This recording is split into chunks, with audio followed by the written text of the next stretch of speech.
The project for today is to replace this flat disc cooktop with the GE PHP 900 induction cooktop. Now, some of the issues with the flat disc cooktops are that the units take a long time to, relatively long time to heat up. Like you're trying to boil water or something, it takes several minutes just to get up to temperature. And then it also takes a while to cool down. And also the surrounding surface gets very hot. And that, of course, wastes energy. Now, for installation, there's certainly going to be some issues. The induction cooktop requires just a rectangular opening, but not open at the front. So we're going to have to come up with some way to close off this front surface. And then that's going to be an issue. Now, if you're all interested in trying out an induction cooktop, then you may want to pick up one of these Induction units. You can get these online for well under $100, and you can check out your pans, make sure that they're acceptable for the induction. Make sure the magnet has to attract your cooking pans.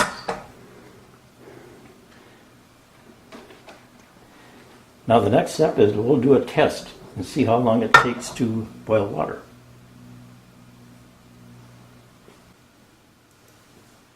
Okay, let's see how long it takes to boil 2 cups of water. I have 2 cups of water here.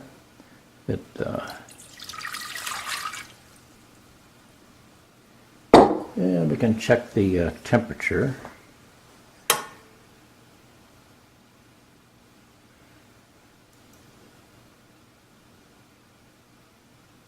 Looks like it's a little bit less than 70 degrees. Okay, we'll turn it on to full and start the stopwatch.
Okay, 4 minutes and 40 seconds to get that to boil.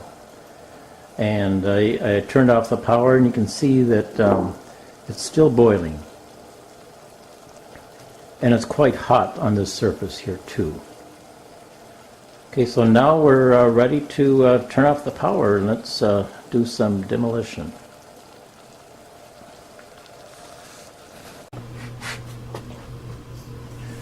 Okay, we're ready to turn off the power to the cooktop. See, it's the second breaker down on the left here, so we'll just turn it off. And then we'll tape that shut.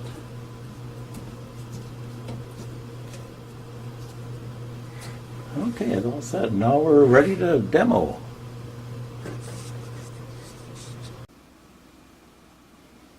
Okay, we're partway through the demolition, taking out the old cooktop.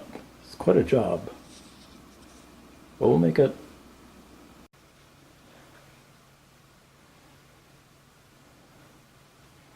Okay, we got the old cooktop Just about ready to, on a dolly, ready to go outside and on the back deck. With a cat doing some inspection there.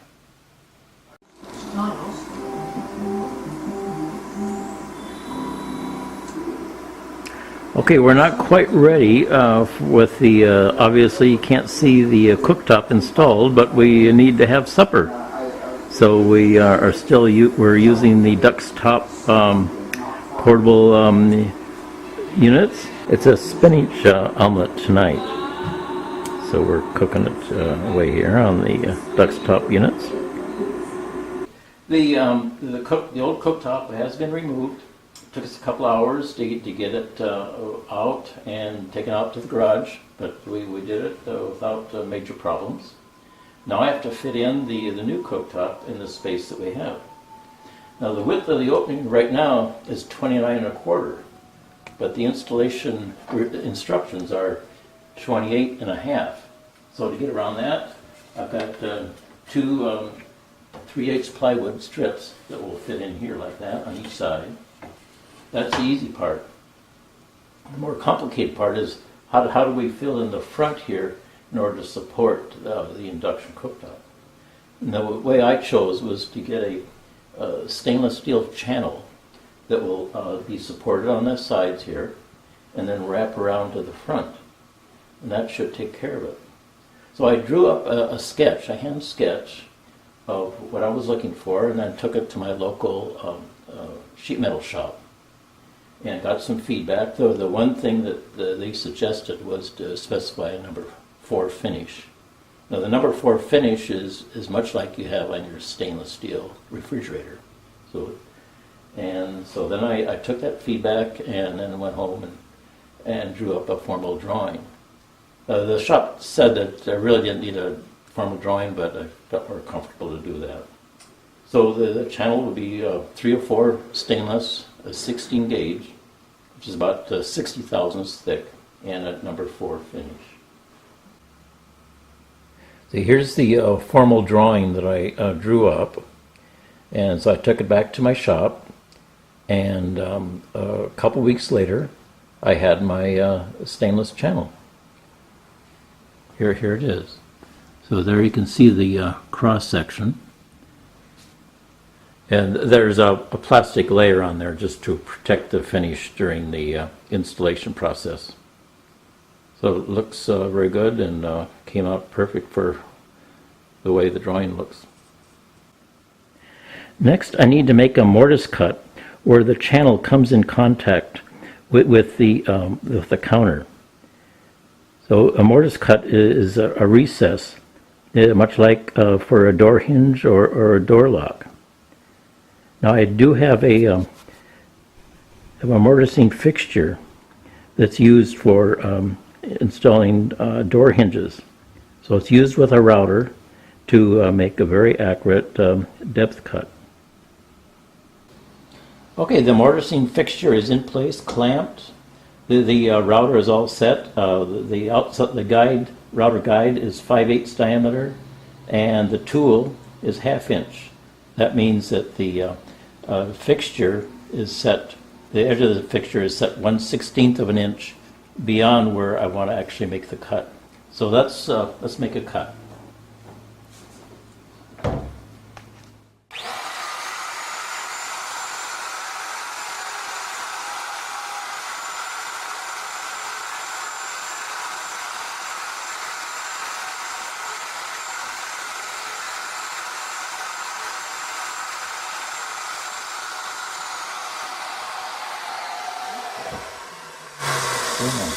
Okay, that's it.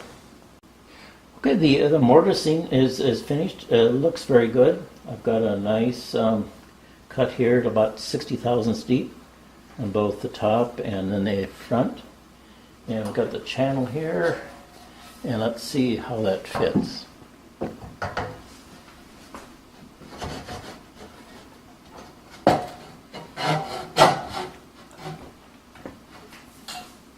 It looks like I need a little shim at this on this corner.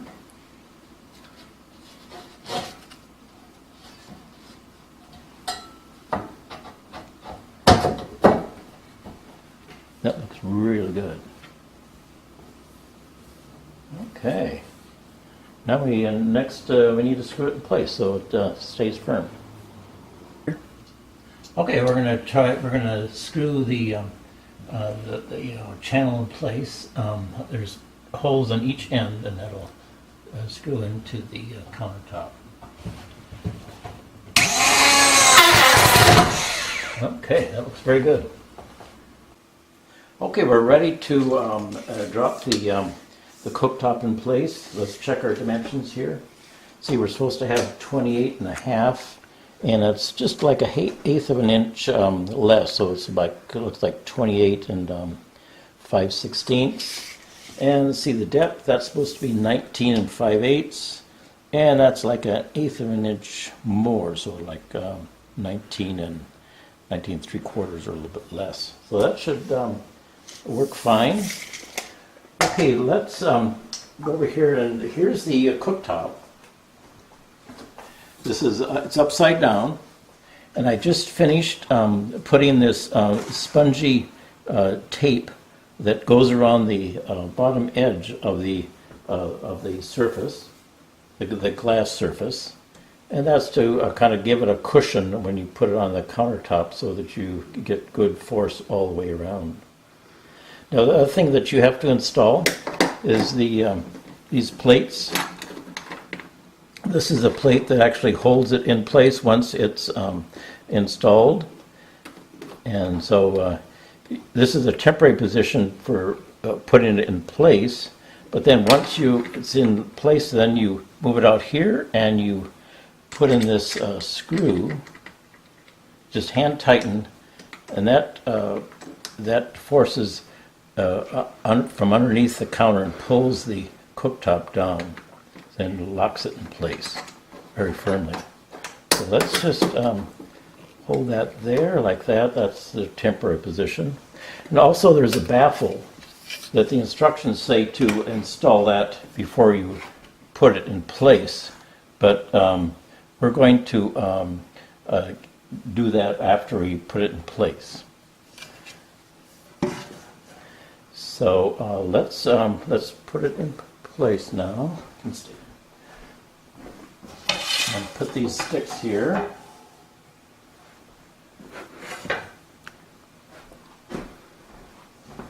Okay, here we'll lift it up. Okay.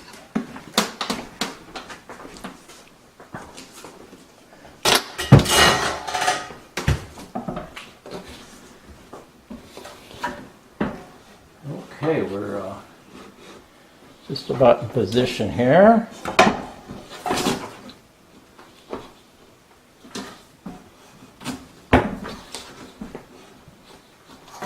Get this stick out.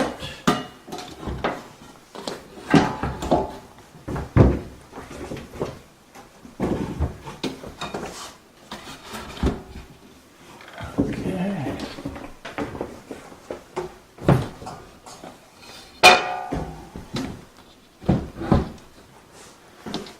Okay, that's it's in place. Very simple, very manageable. Okay, the next thing I'll put the clamps in and the electrical connection, and then we can turn the power on. Okay, we're ready to turn the power on. Everything is installed on the cooktop. Let's turn the breaker on. Okay, it's on. Okay, everything's installed, the power's on, and it seems to be functioning. Some lights come on when needed. We'll have to try it. Okay, we're ready to do the experiment with the 2 cups of water. But first, let me tell you a little bit about the cooktop. We've cooked on it, had 3 pans running at the same time, and it works very good. And there's these 2 burners on the left. They share one of the electronic units, And so you can't have them both on high at the same time, but if you have it 9 and below, then which is just a step below high, then you're okay. And on this side, you have a 1800 watts and a 3700 watt, and they too share the same electronics. So you can't have them both on high at the same time, but 9 or below, then you're okay. And then did I say these are 2500 watt? Okay, let's try the boiling water experiment. So I got 2 cups of water here.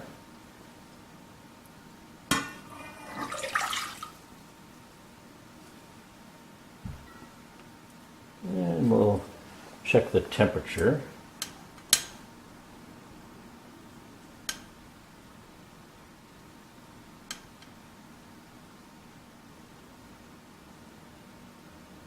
Like it's below 70, like before. Okay, we'll turn on the unit now and go up to high. Start the watch.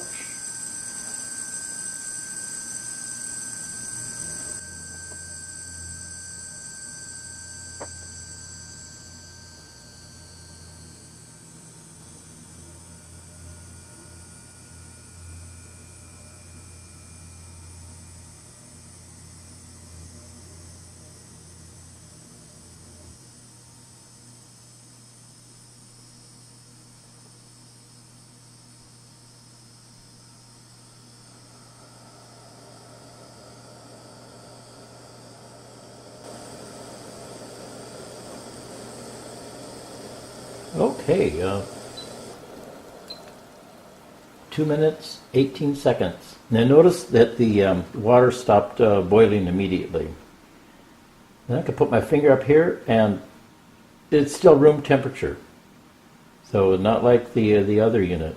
Now remember before it took 4 minutes and 40 seconds to come to a boil with the flat disk cooktop.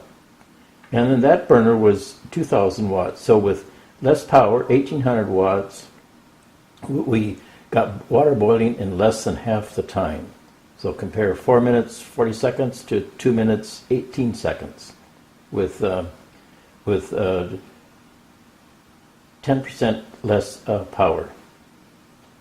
So that's looks very good. So all in all, the induction cooktop is really an excellent cooking surface.